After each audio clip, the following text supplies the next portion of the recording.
Hey guys, Taylor here, or simply Betta. I'm coming from my fish room, which I am slowly destroying and completely dismantling because the fish room is going bye-bye for reals. It's not clickbait. You can check out my last video. It's gone. Today I'm gonna be talking about my air system, my air filtration, why I had one, why they're awesome, and why you should do one too if you want. I don't know, I don't care. This behind me, this loop I made of PVC. This is where all of my filtration happens. So when you have a fish room, that generally entails having a lot of fish tanks and a lot of fish all in very close proximity. So why buy like 10 or 15 or 20 or however big your fish room is?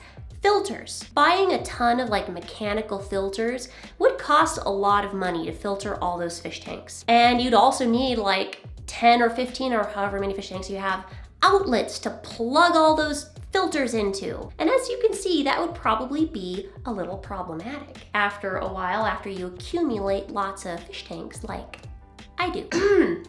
Getting over a cold because my children are like little plague rats. So this problem can be solved by using one single powerful air pump to drive air lines to all of your different fish tanks and use air to filter your tanks using sponge filters. That's how you get around that problem. And that's what I'm doing up here.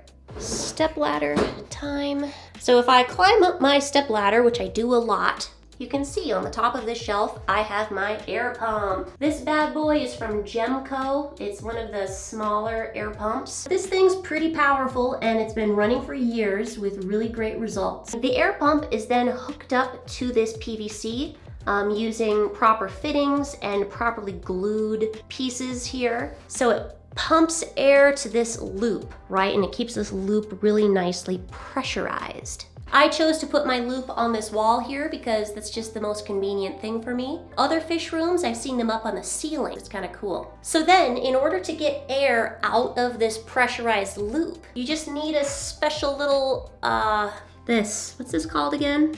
These things, I'm not an idiot, but I can't remember what they're called. I'll just put the word. How embarrassing.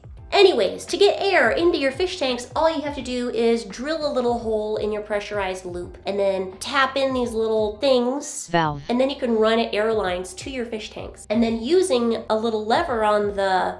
It's a valve. You can control the flow of air to your fish tanks. And that is how you drive your sponge filters. Doing it that way makes so much sense if you have a lot of fish tanks in a small area. Because if I were to buy like a mechanical filter for 10 fish tanks, that'd be like $400. It'd be lots of it would be hundreds of dollars. And then you'd have to plug them all in and that'd be annoying. I'm gonna interject right here with kind of a how-to video on how I set all this up and a little more explanation. This is my air pump. It's awesome, it's pretty quiet. I really like it. I got it from Gemco. I'm gonna have a link down in the descriptions to the things that I'm talking about. This pump just attaches to this hose that comes with the pump, and then of course a little hose clamp thing that you just clamp it on. The hose attaches to a threaded hose barb that you also put a little clamp over. This comes with the pump. All you have to do is get fittings that match this hose barb. So I just used, I think this is 1-inch PVC, I don't remember. I used a threaded to a slip adapter and then I glued it on the PVC. So that's where you can start to make whatever shape you want, whether you just want a long piece of PVC, whether you want a big loop, that's where you can start to customize it. This was the corner of where my loop started, right here. I got my air valves from Gemco too. And when you buy air valves from Gemco, you can also choose to buy the bit that you need. This is the size bit that you need for these air valves. You buy it on the Gemco website. So then you just add your bit to your drill. You drill a hole in your PVC wherever you want the valve. There's the hole. You take the bit out. Then you can take this actual air valve and you just tighten it right into your drill.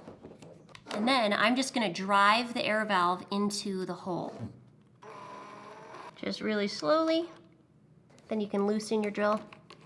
And then you have a fully functioning air valve. This is how you do it. It's really customizable too. Like as you need them, you can add more and more holes and more of those things. It's a freaking valve. And then sometimes I'd run an air line like to a gang valve and I'd control a bunch of little sponge filters like with a gang valve. And there's just so many things you can do with a nice powerful air pump, attached to a PVC loop. Now that I've explained what it is, I'm gonna take it down. Here's my air pump. It's really easy. Like, all I did to hold this entire loop to the wall was zip ties. Literally zip ties with a little hole in them to grab on a screw. And it's just into the drywall too, it's that light.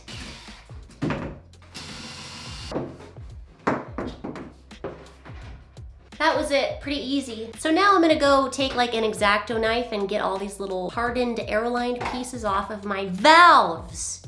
And then I'm gonna remove the valves and then just toss this. So I like using a central air pump to filter lots of things. Like, do you guys do that too? If you have a bunch of fish tanks, do you use like one pump and then filter all of your tanks with that pump? Because I really like that method. Or maybe you have lots of like canister filters or mechanical filters. I'm not here to judge you, do what you want. My fish room's now one step more disassembled. In the next video, it's gonna be the shelving that goes. My shelving? I hired a handyman to help me out because I have mom wrists from lugging my huge baby around all day, every single day. So that'll be nice to get a little bit of help. Don't judge me. I know I do everything by myself all the time. Don't you judge me. Oops. I'll see you next time, guys. Thanks for watching. Oops. Squeeze out here.